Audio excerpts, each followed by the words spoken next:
President Biden views Senator Joe Manchin's Democrat of West Virginia compromise proposal on voting rights to be a step forward, even as it is unlikely to garner any Republican support ahead of a critical Senate vote on the issue this week.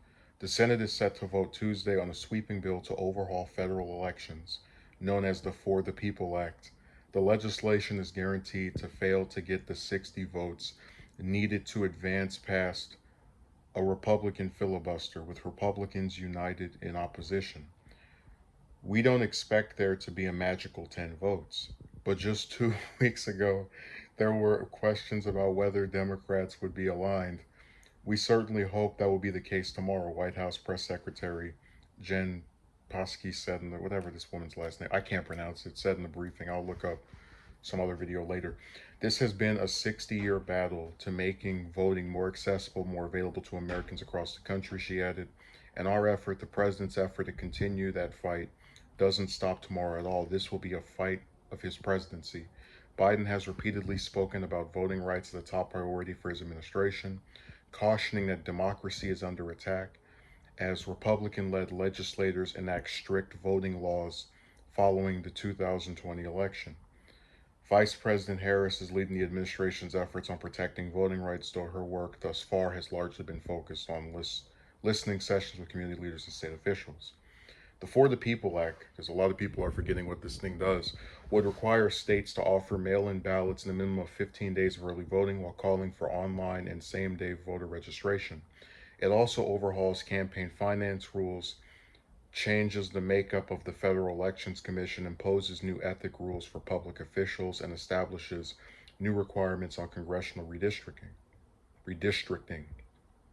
Manchin is viewed as the lone Democrat holdout on the bill. The centrist Democrat has criticized it as too broad. I love those nebulous terms where they don't actually explain what their problem with it is. Too broad. What's less broad? And warned against passing a partisan election bill. So this article is another example of why I criticize Biden as being like a weak leader. You know, someone that was able to win an election off of name recognition, but not actually someone that I think should be in charge. And this is a point that goes over a lot of Democrats' heads too. When you have a party that you're the leader of as the president, you have to be able to keep it in line as far as it relates to passing your legislative agenda. Um, you listen to Biden talk about how the For the People Act is so important to, you know, him and his press secretary and Harris and the rest of them. Oh, it's such a major bill. This has been decades in the making. But if it's so important, why can't you get this one senator who's part of your team to vote for it?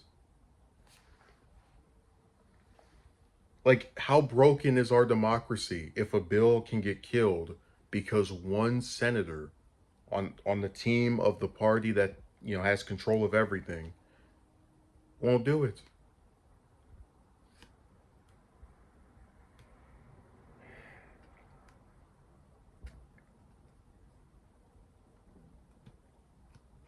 And, you know, kind of just to round this all out, when you have Biden then look at the compromise proposal that Manchin has and say this is a step forward. Of course, it's a step forward, but that's literally the faintest praise you give any bill.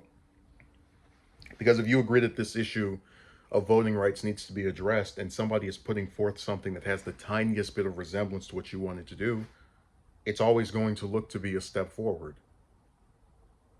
But, you know, it really upsets me because I just don't get what people see in this man. They look at him as if he's some leader, but Manchin is the perfect example of why that's not the case. This one senator can tell Biden, I don't care about the fact that we have control of all of Congress and the White House. We need these arbitrary Republican votes to pass something that they have never shown an interest in passing, at least a majority of them, in the last 50 or 60 years. And then Biden just goes, oh, okay. Yes, sir, President Manchin. Like, Manchin's not the president. He's not the Senate Majority Leader. He's just one senator, and he can't. Biden just capitulates to him. Oh, we'll pass your compromise bill. This is a good step.